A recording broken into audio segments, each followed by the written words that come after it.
cette fois, c'est comme le titre l'indique, 3 romans, 3 téléréalités. Donc je vais vous parler de 3 romans dans lesquels vous pouvez vous retrouver voilà, à lire à propos d'une téléréalité justement. Donc j'ai parmi ces 3 romans un énormissime coup de cœur, un autre coup de cœur, mais aussi un avis qui est un peu plus mitigé que je vais laisser pour la fin. Donc je vais commencer par le premier chronologiquement niveau lecture. Donc j'ai lu le premier et c'est Criminal Loft de Armelle Carbonell. Alors, Armelle Carbonell, je l'ai découvert avec ce roman. Ça a été vraiment un très très gros coup de cœur. L'histoire en elle-même, l'ambiance, le style d'écriture, les personnages, etc. Tout était juste extra. J'ai adoré. Vraiment, c'était un très très très très beau voyage. Donc, je vous mettrai le lien ici pour que vous puissiez regarder une chronique un peu plus détaillée de ce roman. Mais ce que je peux vous dire, c'est que ce roman se déroule, donc je vais vous lire, je crois, tout simplement une partie de la 4e de couverture, pas en totalité, mais ça vous explique un petit peu le cadre. Donc c'est 8 condamnés à mort qui ont été sélectionnés pour un show de télé-réalité. Chaque semaine en direct, vous avez le pouvoir de les éliminer. Le truc avec ce roman, c'est que Criminal Loft se déroule dans un endroit qui existe vraiment. Donc c'est un lieu qui s'appelle le Sanatorium de Waverly Hills aux États-Unis, qui est un lieu très, à connotation supernaturelle et qui est vraiment très glauque. Donc c'est le cadre parfait pour faire une télé-réalité avec des criminels. Et ensuite, en fait, ces criminels sont enfermés dans ce sanatorium, et puis ils sont surveillés nuit et jour, et puis ils sont bien sûr prêts au pire pour convaincre les téléspectateurs qu'ils méritent de survivre. Voilà, donc l'histoire va être vraiment absorbante, mais vous vous retrouvez directement dans l'histoire, dans l'ambiance, qui est vraiment très pesante, très noire, très oppressante. J'ai adoré le style d'écriture d'Armelle. C'est assez, c'est assez imagé, donc ça donne un côté très film.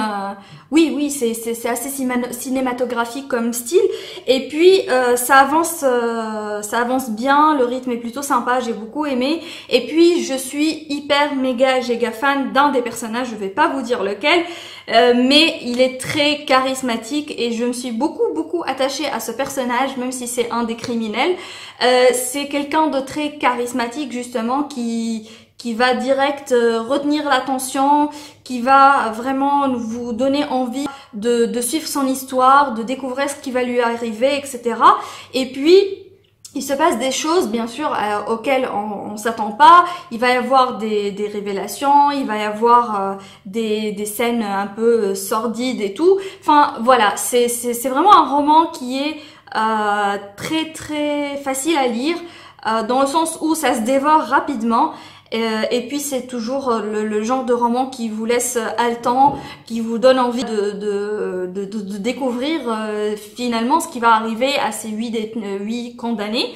Et voilà, donc ça a été une très bonne lecture. Donc c'est Criminal Loft d'Armelle Carbonell. Ensuite, je vais vous parler d'un autre roman, bien sûr télé-réalité. Et là, ça a été... Alors, on m'a parlé d'Armelle Carbonell. On m'a dit que c'était un bon roman, que voilà j'allais apprécier, etc. Donc je suis partie dans une optique assez positive. Là par contre, pour ce roman, ça a été la surprise totale et je veux parler bien sûr de La Maison des Guidés dans l'œil du cyclone, le tome 1 d'Ariel Sauté. Ce roman, je l'ai reçu en SP. Je ne connaissais ni l'auteur, ni la maison d'édition, ni le roman, jamais entendu parler. Et puis je sais pas pourquoi, mais la 4e de couverture m'avait beaucoup intriguée. Et du coup, je me suis dit pourquoi pas. Après tout, sait-on jamais, ça peut parfois on tombe sur des perles comme ça. Et puis vraiment, j'ai bien fait parce que exactement, ça a été un énormissime coup de cœur. Donc Ariel vraiment a un style, mais elle est juste incroyable. Je veux dire, il y a quoi? Il y a une dizaine de personnages dans ce roman, mais on se perd pas du tout. On arrive très rapidement à identifier les différents personnages, à se souvenir des différents personnages, mais aussi et surtout à s'attacher à plusieurs de ces personnages. L'histoire de ce roman, en fait, c'est des 10 inconnus, voilà, qui vont se retrouver à leurs dépens, candidats involontaires d'une nouvelle émission de télé-réalité. Et puis le but c'est de trouver la sortie pour retrouver leur vie. Donc qui sont-ils? Pourquoi eux? Qui a décidé de les pousser dans la lumière sans qu'ils l'aient demandé? On sait pas.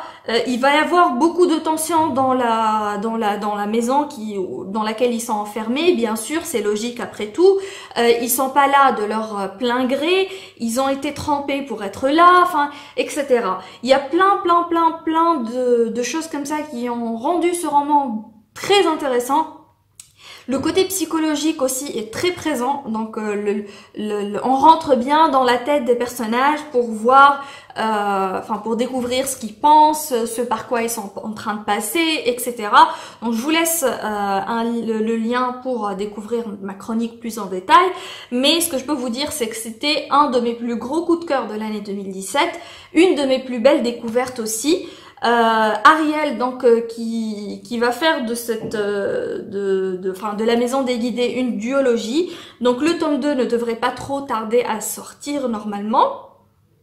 Et puis ça se finit sur un putain de cliffhanger qui a frustré toutes les personnes, je crois, qui ont lu ce roman et qui fait que voilà, on attend avec énormément d'impatience la sortie de la suite. Qui, j'en suis sûre, sera à la hauteur du premier tome. Cette histoire, elle m'a bouleversée, elle m'a fait rire, elle m'a fait pleurer, elle m'a énervée, elle m'a frustrée, elle m'a donné envie de dévorer le roman jusqu'à la fin, et puis elle m'a laissé, voilà, cette frustration, disons, dans le sens positif, puisque tout ce que j'ai envie, c'est de découvrir la suite, et que si j'avais pu, j'aurais enchaîné avec le tome 2 s'il était disponible. Donc c'est La Maison des Guidés, le premier tome, dans l'œil du cyclone de Ariel Sauté. Ensuite, le troisième et dernier roman dont je vais vous parler a été une lecture assez récente puisque ça a été une lecture commune avec Séverine. Et j'ai reçu ce livre à travers NetGalley France. Donc je vous mets la photo du roman. Donc c'est Possession de Paul Tremblay. Et ce roman, alors... je ne sais pas trop comment vous l'expliquer. C'est une télé-réalité en fait qui a été mise en place parce que cette famille, elle a des moyens très limités, pour ne pas dire qu'elle est pauvre. Et dont la fille aînée, qui s'appelle Marjorie et qui a 14 ans, est souffrante. Et sa maladie, en fait, c'est pas une maladie... disons physique, mais plutôt psychologique, puisque on ne sait pas en fait si elle est schizophrène ou bien possédée par un démon. Donc justement, Possession, ça parle d'une télé-réalité qui va se dérouler autour de la thématique voilà, de la possession par le démon, de l'exorcisme, etc. Donc ce que j'ai aimé dans ce roman, alors j'ai aimé l'approche très originale qu'a pris Paul Tremblay par rapport à cette thématique, parce que bon, je peux vous renvoyer vers la vidéo de Séverine sur la chaîne Il est bien ce livre, qui a bien parlé, je trouve, du roman, bien que je crois qu'elle a apprécié un petit peu plus que moi. La thématique de l'exorcisme a été utilisée à plusieurs reprises, que ce soit dans des romans ou bien dans des films, à des succès variés. Et puis pour moi, la référence, c'est et ça restera toujours, je pense, L'Exorciste, qui est déjà l'adaptation d'un roman de William P. Blatty. Et après ça, même s'il y a eu de plus ou moins bons films, ça n'a jamais été pour moi à la hauteur de L'Exorciste, qui restera the must. Par contre, pour Paul Tremblay, en fait, ce que j'ai aimé, ce que j'ai apprécié quand j'ai commencé ce roman Possession, c'est le fait qu'il n'a pas abordé le sujet de la même manière que d'habitude. Donc, il n'est pas parti directement dans la thématique. On est tous d'accord sur le fait qu'elle est possédée par le démon, et donc comment on va faire pour l'exorciser. Non, il n'est pas parti sur cette thématique-là, mais plutôt en fait sur une ambiguïté. Donc tout au long du roman, on va avoir cette ambiguïté et on va pas pouvoir déterminer si justement cette histoire avec Marjorie, ça relève d'un cas médical, donc de la schizophrénie, ou bien ça relève du surnaturel avec voilà une possession démoniaque qui nécessitera forcément un exorcisme. Donc j'ai beaucoup aimé cette dualité tout au long du roman. J'ai aimé le fait aussi que la majorité de ce roman soit justement fait à travers le point de vue de la petite sœur qui s'appelle Mary et qui a 8 ans. Donc on va avoir un petit peu son avis, sa perception de la situation, etc. Et puis ça donne voilà une certaine perception qui est assez différente de ce qu'on pourrait attendre d'un adulte. J'ai trouvé ça assez rafraîchissant.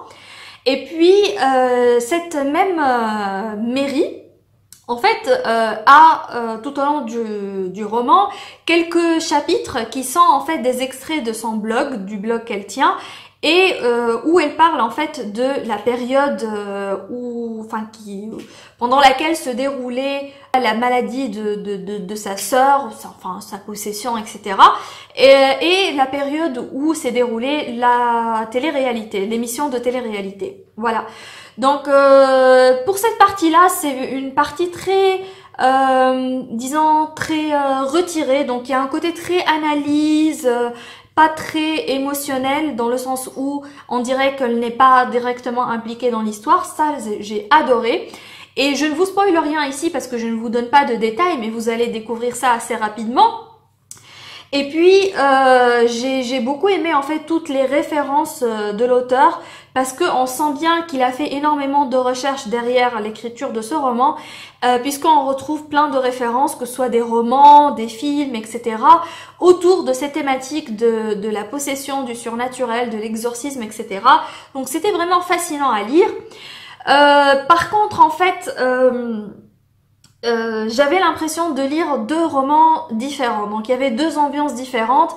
Et je ne sais pas, peut-être que si ça avait été amené, enfin la transition, si elle avait été un peu plus soft, je ne sais pas. Peut-être que le fait que ce soit un petit peu trop divisé m'a fait a fait en sorte que ça m'a semblé qu'il y avait une sorte de cassure dans le rythme du roman. Donc j'ai pas apprécié autant que je l'aurais pu. Et puis j'ai été un petit peu déçue par la fin, il faut dire, parce que je l'ai trouvée un petit peu molle entre guillemets, parce que elle n'était pas décisive. Donc on restait un petit peu dans le flou vers la fin, on sait pas trop sur quel pied danser, il n'y a pas vraiment une conclusion bien détaillée, bien expliquée, etc. Donc voilà, c'était à peu près ça pour moi. J'espère que cette vidéo vous a plu. Moi ça m'a fait plaisir voilà de vous parler de ces 3 romans qui ont été en majorité de bonnes lectures, avec 2 gros coups de cœur quand même. Et puis je vous dis à très bientôt pour une nouvelle vidéo. Bye bye!